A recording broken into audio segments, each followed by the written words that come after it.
justru satu prosesi yang membuat banyak orang bertanya-tanya. Pak Jokowi diminta menapakkan kaki di atas kepala kerbau. Dalam hitungan jam, video itu menyebar luas. Assalamualaikum warahmatullahi wabarakatuh. Pernahkah panjenengan semua membayangkan ada seorang mantan Presiden Republik Indonesia yang justru diminta menginjak kepala kerbau dalam sebuah upacara adat yang sangat sakral? Sekilas terlihat aneh, bahkan bagi sebagian orang menganggapnya kontroversial. Namun bagaimana jika tindakan itu sama sekali bukan penghinaan, melainkan sebuah simbol kepemimpinan yang telah diwariskan leluhur Nusantara selama ratusan tahun? Dan mungkinkah di balik prosesi tersebut tersimpan pesan tentang arah perjalanan bangsa Indonesia ke depan? Mari kita kupas bersama hingga akhir. Karena setiap tahap ritual itu ternyata memiliki makna yang saling berkaitan. Sedulur semua, beberapa hari terakhir, media sosial dipenuhi berbagai potongan video yang memperlihatkan Presiden ke-7 Republik Indonesia Joko Widodo menerima gelar kehormatan adat di Kedaton Keagungan Lampung pada Sabtu 27 Juni 2026. Namun bukan pemberian gelarnya yang paling banyak diperbincangkan, justru satu prosesi yang membuat banyak orang bertanya-tanya. Pak Jokowi diminta menapakkan kaki di atas kepala kerbau. Dalam hitungan jam, video itu menyebar luas. Ada yang penasaran, ada yang mempertanyakan, ada pula yang langsung memberikan penilaian tanpa mengetahui latar belakang budayanya. Padahal dalam hampir seluruh tradisi Nusantara, setiap gerakan ritual memiliki makna.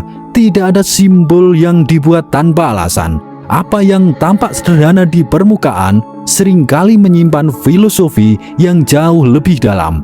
Dalam budaya Jawa dikenal istilah sanepo, yaitu perlambang yang menyampaikan pesan melalui simbol, bukan melalui kata-kata. Karena itu, sebelum memberikan penilaian, ada baiknya kita memahami makna yang diwariskan oleh para leluhur. Lalu apa makna spiritual ritual menginjak kepala kerbau? Ada 4 makna yang akan kita bedah. Makna yang pertama, simbol menaklukkan ego. Dalam adat Lampung, kerbau merupakan lambang kekuatan. Ia melambangkan tenaga, kemakmuran, keteguhan, sekaligus harga diri. Ketika seorang pemimpin diminta menginjak kepala kerbau, maknanya bukan merendahkan. Sebaliknya, pemimpin diminta menunjukkan bahwa ia mampu mengendalikan kekuatan besar yang ada pada dirinya. Bukan dikuasai oleh ego, melainkan menguasai ego. Karena pemimpin yang gagal mengendalikan hawa nafsunya akan mudah dikuasai kekuasaan. Sedangkan pemimpin yang mampu menaklukkan dirinya sendiri akan lebih mudah berlaku adil kepada rakyat. Makna yang kedua, tanggung jawab yang lebih berat. Dalam banyak tradisi Nusantara, kaki merupakan lambang langkah kehidupan. Saat kaki seorang pemimpin diletakkan di atas simbol kekuatan, sesungguhnya ia sedang diingatkan bahwa setiap langkah yang diambil akan membawa dampak bagi banyak orang. Artinya, semakin tinggi kedudukan seseorang, semakin besar pula tanggung jawab moralnya.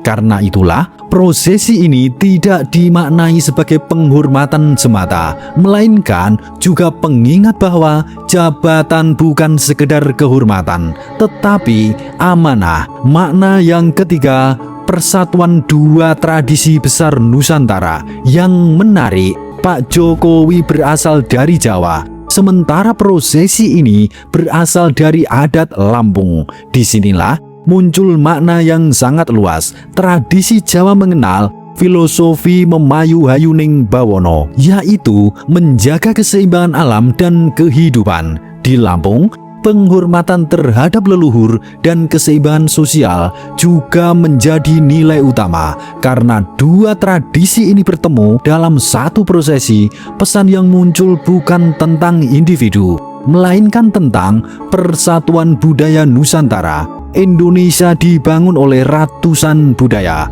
Perbedaan bukan untuk dipertentangkan, tetapi dipersatukan. Makna yang keempat, pengingat bahwa kekuasaan tidak abadi. Ada satu pesan yang sering terlupakan. Dalam hampir seluruh ritual adat Nusantara, penghormatan kepada pemimpin selalu disertai pengingat bahwa kekuasaan hanyalah titipan.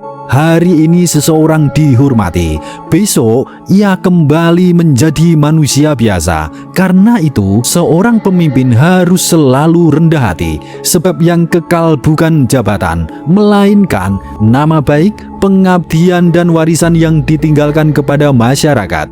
Mungkin inilah pesan paling penting dari prosesi itu, bahwa di atas politik masih ada budaya, di atas budaya masih ada nilai kemanusiaan, dan di atas segalanya ada pertanggungjawaban kepada Tuhan Yang Maha Esa.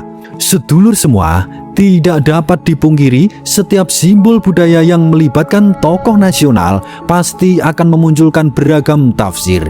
Ada yang mengaitkan dengan dinamika politik nasional, ada yang melihatnya sebagai bentuk penghormatan adat kepada seorang tokoh yang dianggap berjasa.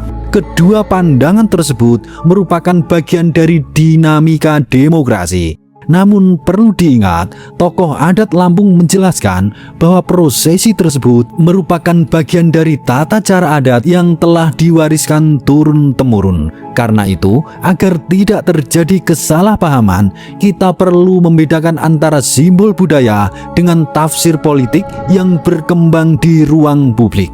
Terlepas dari berbagai pendapat yang berkembang, ritual ini mengingatkan kita pada satu hal yang sangat penting. Seorang pemimpin boleh memiliki kekuasaan, namun ia tidak boleh kehilangan kerendahan hati. Seorang pemimpin boleh dihormati, namun ia tetap harus menghormati adat, budaya, rakyat, dan Tuhan. Mungkin inilah pesan terbesar yang ingin diwariskan oleh para leluhur Nusantara, bahwa kepemimpinan bukan hanya soal memimpin orang lain, tetapi terlebih dahulu mampu memimpin diri sendiri.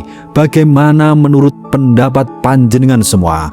Apakah panjenengan melihat prosesi ini sebagai simbol budaya yang syarat makna, ataukah ada kepentingan politik di balik prosesi ini? Tulis pendapat panjenengan semua dengan bijak di kolom komentar. Rahayu, rahayu, rahayu. Suradira Jaya Ningrat lebur dening pangastuti.